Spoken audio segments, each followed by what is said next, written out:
word miracle. It's a very lovely word. But I have people that come from all over the country and other countries.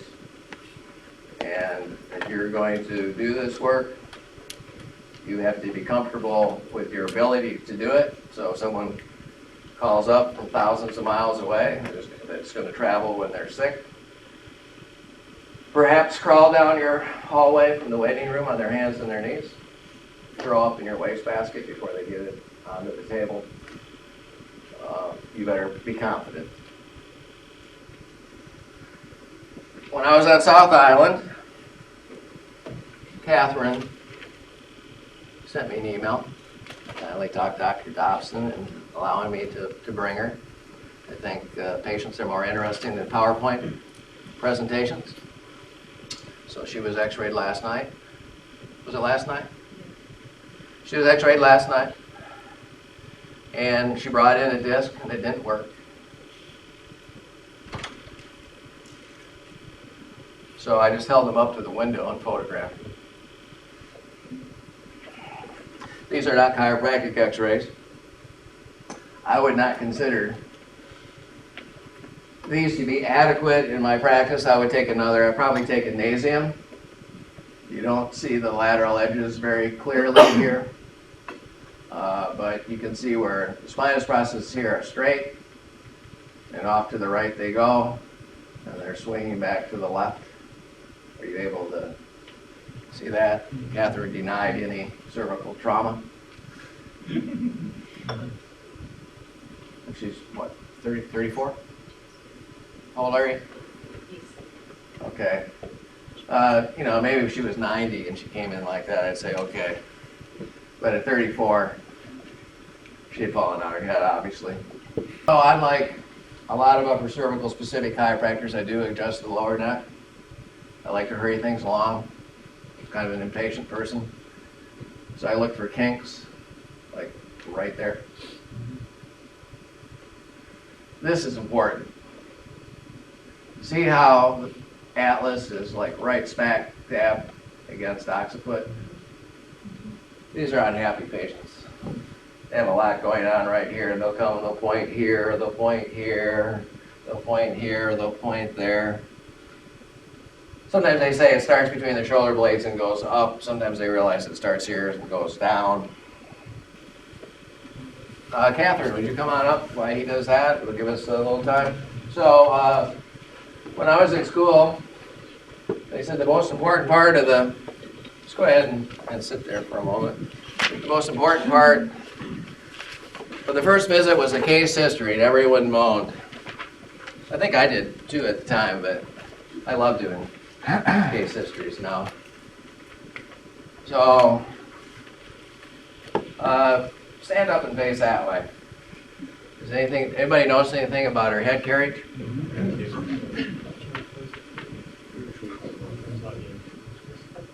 Supposed to be there. And then just face them. So I look at people two ways. I look with a magnifying glass at the lateral edges of occiput and C1. I'll do this for like 15 minutes on a patient. Then I like to kind of like step back a bit. I do this with x-rays and the patient. And you see how our head is tilted to the left. Anybody not see that?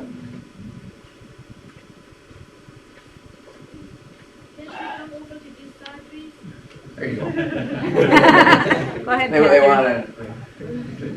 Thank you. So don't get self-conscious about just like gravity do what it does to you. So, okay, would you come over here and go face down?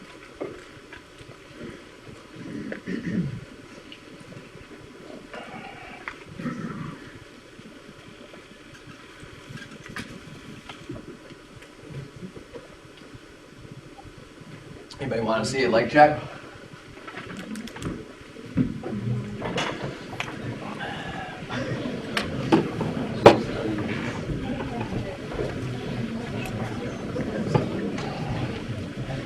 So I ask people that watch students, patients, doctors, and a lot of times they disagree on this.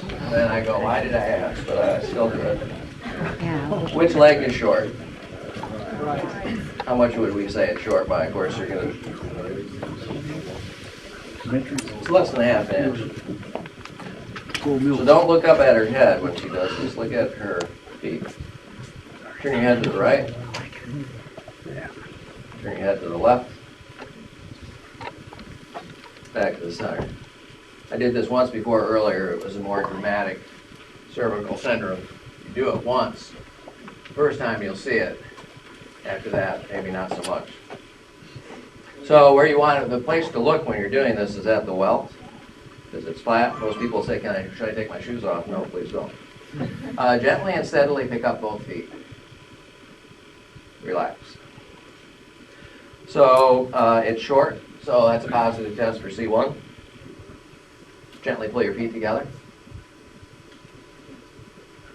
Relax. They have to do it gently and they have to hold it for a while. We're checking the little muscles that hold you up in gravity, not big muscles. It's not muscle testing.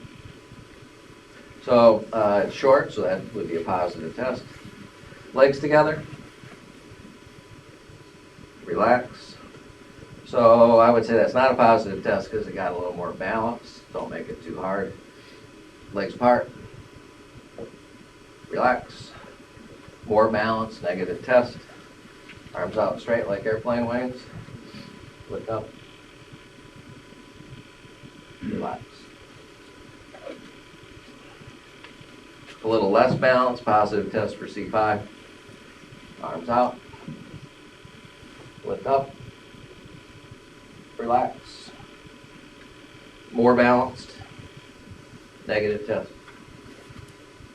Arms out. Push down. Relax. About the same, but not as far off as when we started, so I call it negative. So if I remember correctly, we had a 1, 2, and a 5 that were positive. So those are the ones I'd be looking at on thermography and x-ray. Okay, go ahead and sit up. Meniere's patients don't drink coffee, but I do. So I was having a coffee, and you denied trauma, but then you remembered something when I pestered you. Actually, you asked me a good question. You asked, well, how would I get whiplash? And then you mentioned you did gymnastics. What's your definition of trauma? So car accident's the most common. There's literally 1,000 ways to get subluxated other than a car accident, but that's so common. So there's certain things on my form. Ask, like you see certain things, and so you start asking. And if someone was a gymnast, they did fall on their head. I've never had one that had. So can you say a little something about that? Yeah, I just did gymnastics from probably 6 till 10, and in that time had falls, and I can recall not being there to be supported and pulling out of whatever it was I was doing, and that would have happened several times in the years that I did gymnastics. Yeah. Okay. And then what was your first diagnosis of something unpleasant? Neuralgia. Trigeminal neuralgia? When I was 18. Which is young.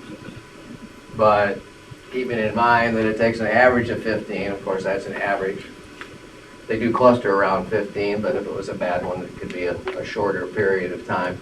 So I was looking at something that she did when she was young. It first came to mind to me, perhaps a difficult birth or a fall on the head as an infant. Sometimes these things are forgotten, sometimes they're not seen. Mothers can be unconscious when they give birth, so they don't know what it was like. The baby can fall on its head when no one's looking. All kids fall off their bicycles, but sometimes they land on their head, sometimes they don't. Lots of different things. So trigeminal neuralgia usually would be middle-aged. So most often you find out about it at the dentist because it sets in after a dental procedure. So you get a root canal, something is going wrong, you go back to the dentist, he does another root canal, and then they start pulling teeth. Over half of TN patients get some, if not all, their teeth pulled before they get a diagnosis. So can you relate to that at all? Yes, I had to have an eye tooth brought down because it hadn't grown, and then I had oral surgery to make a cut at the top, and it was years after that that I got neuralgia. When I got the neuralgia, I go to the dentist, and so I got the toothache help me, and he gave me a root canal, and then I'd come back, and it's still sore, and give me another root canal, and over the years, when I got the neuralgia and it was diagnosed, my family made a connection to the oral surgery I had, but the dentists and people involved in the oral surgery said, no, that's not possible. Close ranks. So here. So, Greg, did you have a similar Yeah, experience, they perhaps? close ranks around you, for sure, you know. So before you discovered upper cervical, though, you had surgery on your jaw, right? Yeah, I had TMJ surgery. Yeah, I had, they call it they harvested cartilage from behind my ear. Actually, this ear stuck out a little bit, so it's great, you know. And now it's stuck, you stick it to the head. But no, there's no cartilage in there. They pulled my ear off, and they roofed. Your TMJ condyle sits up in the socket in the skull, and I had all the cartilage torn off because when you're like this for 18 months chewing, it just rips cartilage off, and they re-roofed all the cartilage with cartilage from behind the ear. An auricular cartilage graft is called. They harvest the cartilage from behind your ear. They were in the right ballpark, but they missed by just a bit. So that just sort of resolved on its own?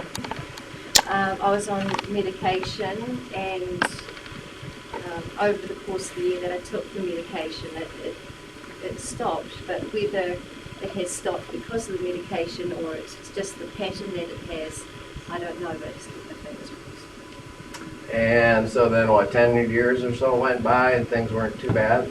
Yep, 10 years, and then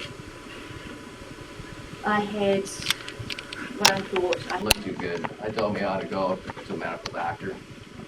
And he said he couldn't afford it because he didn't have a job and he was sick.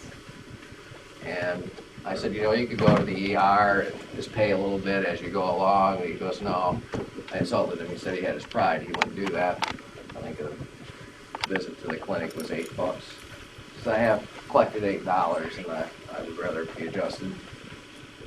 I go, okay. I asked him how old he was. He didn't know. Couldn't read or write. He was born at home, and nobody bothered to write it down. So he didn't know how old he was, and I thought he was quite old, but he wasn't. He was very anemic. I didn't know that either. He came in complaining of back pain. I toggled his atlas. I put him in a resting room.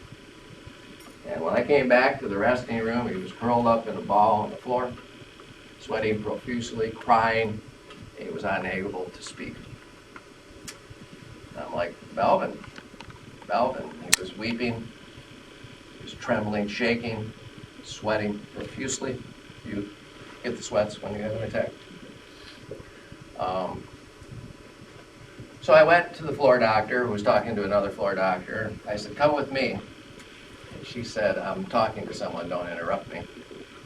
And I said, come with me. And she said, if you speak to me once more like that, I'm writing you up. I said, I don't really care, come with me.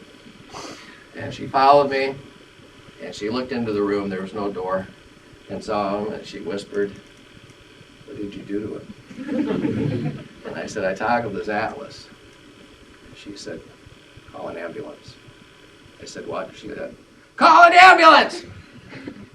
So the ambulance came up and collected Melvin and took him off to the ER, and they gave him 5 units of blood. He had a bleeding ulcer. The next day in clinic, no one would sit by me or talk to me. I'd been up all night. I thought perhaps I'll only get kicked out of school. I hope I don't go to jail. That there was a doctor on the phone that wanted to speak, from the hospital that wanted to speak to Michael Burcon. And I thought, oh shit, I killed him. So he said, is this Michael Burcon? I said, yeah. He said, congratulations, you saved Melvin's life. I said, I did. He said, yeah, we've given him 5 units of blood. He wouldn't have lived much longer. He was bleeding to death internally. And we fixed him. And if you wouldn't have sent him down here, he would have only lived days. Like Oh.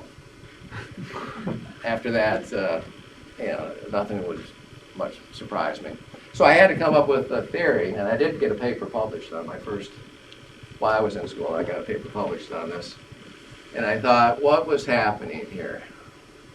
So I'd ask if anybody had an idea, but it's kind of out there, so I believe that Melvin subluxated himself, his innate intelligence, subluxated the vagus nerve so that he could stand this problem, so he could deal with it.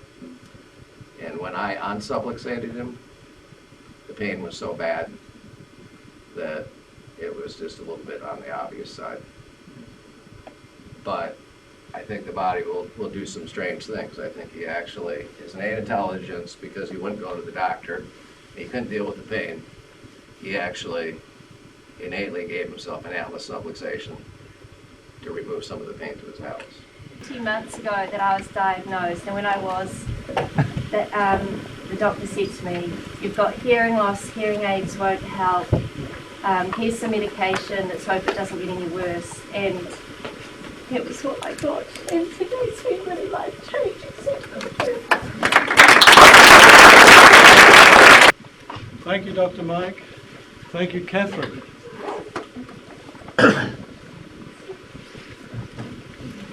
Okay, some clinical procedures there.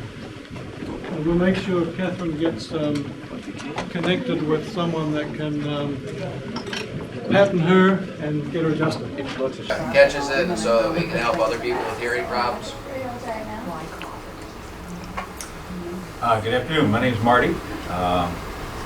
About 17 years ago, I had my first Meniere's attack. Of course, at the time, I had no idea what it was. It was about 3 years before I actually got a diagnosis of what was going on. And went through all the typical regimens, medications, pills, different things, trying to deal with it and control it. Could you talk up a little bit more? And at times it would be multiple attacks throughout a year. There was a space of about 3 years where I didn't really have any significant attacks. But then about a month and a half ago, I was working out in Spring Lake, and I stood up and I turned to the right, and all of a sudden my left ear, now the Meniere's I'd had was only in my right ear. All of a sudden my left ear, I have a roaring sensation, a high-pitched sound, but no pressure, but a lot of noise, and it was somewhat debilitating. After 3 days, I finally mentioned it to my wife. If this doesn't go away, I'm going to have to do something. The next morning I woke up and she was talking like Charlie Brown's teacher. And I couldn't understand anybody's talking. So I couldn't converse on the phone. I couldn't talk with people at work. I couldn't talk with clients. I wasn't able to even, couldn't listen to music. Just the sound was just so distorted. So I made an appointment with my ENT, and he got me in that morning, and he put me on prednisone straight away. And while I'm waiting in the doctor's office, my wife had put on Facebook that this had happened to me, and sent out some prayer requests. And thankfully I have a smartphone, so I got texts and emails coming in. And within a half an hour, 3 people had mentioned this man's name, and you need to go see this guy. So my wife called, and thankfully he was able to see me the next day. So I started the prednisone, and came in to see Dr. Burcon, and he asked some of these questions about auto accidents. And yeah, there was one. It was about 15 years before that. And about 2 years before that, and I actually got in a sledding accident. I was 16 at the time, I think, and I was knocked unconscious for half a minute or so. Went to the doctor. You have a concussion, and you got to be careful about that, you know. So I completely forgotten all about those things and never made any connection with that and what was going on. So he took some x-rays, checked me on the table, and we found that, I don't remember the names of the bones, but there was one that was out of place, and he did an adjustment, and by the time I left that day, I really wanted it to work. maybe the tinnitus is a little bit better, but I couldn't really tell. So we went home. That was a Friday. I woke up the next morning, and my wife whispers in my ear. She says, "I love you," and I could hear that. So this was a year that was it was recently affected, and it was actually worse. My hearing was worse in this year than this year. So this is the year she whispered it. So I turned to this side and I said,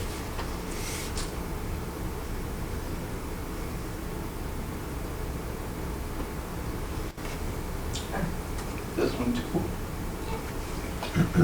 And back.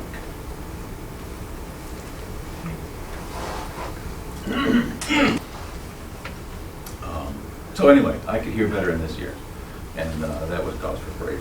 Now, for the next several days, my hearing continued to get better and better and better. Now, I came back to see Dr. Burcon on Monday. He looked me over.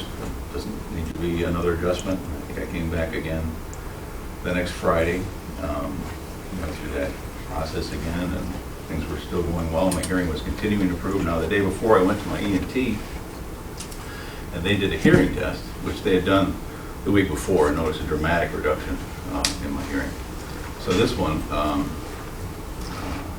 I knew that my hearing had improved back significantly. It wasn't where it was years ago, but it was much better in this year.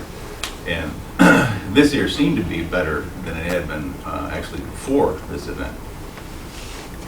So, so they did the hearing tests, and they showed me, yep, it's much better than. And while I'm waiting for the doctor to come talk to me, I could hear the ENT, the doctor, and the audiologist, or whatever they call those folks, talking out in the hallway, which I Of course, thought that was pretty good. They didn't know you could hear them.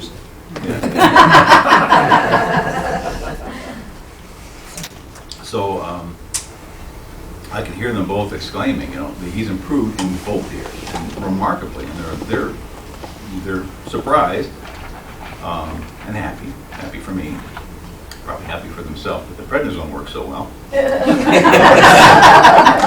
And so then the doctor comes in and he says, you should be a very happy man. And I am. I'm a very happy man. I'm very pleased with what's transpired here as far as the improvement in my hearing. And he went on to tell me that, you know, it generally doesn't happen this fast or this well, and that you know, I explained to him that I had hundreds of people praying for me, that I'd also come to see Dr. Burcon as a chiropractor, and he's like, well, you know, and well, let me hear me out on this, you know. So I went on to explain the story of how I came across him and what he did and the process, and his research about, you know, 15 years, and he said, really, what was that guy's name again? What's his name? And so he wrote it down. But my hearing has continued to improve since then, since I've gone off the prednisone. Obviously, over the next week after I was weaned off of that, my hearing continued to improve in both ears, to the point where I'm back at what I was before in this year, and this year is better than it's been in 5 years or better. So